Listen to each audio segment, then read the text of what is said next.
गैर कानूनी लकड़ी की स्मगलिंग के खिलाफ काम करने वाले बांडीपुरा पुलिस ने 10 सितंबर 2021 के दरमियान शब उलूसा में जंगल की गैर कानूनी लकड़ी को पकड़ लिया।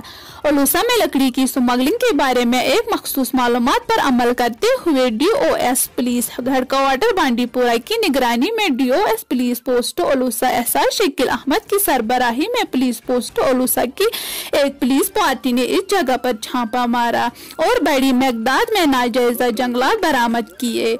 गांव उलूसा से लकड़ी एक मुलजिम आदिल मजीद गनाई आरो गनाई महला उलूसा मौके पर गिरफ्तार। इस सिलसिले में IPC और जंगलात एक्ट के मुतल्लिक दफात के तहत case FIR number 152/2021 PS Bandipora में दर्ज किया गया है। केस की तफ्तीश जारी है। देखिए रूबी जान के साथ तौसीफ।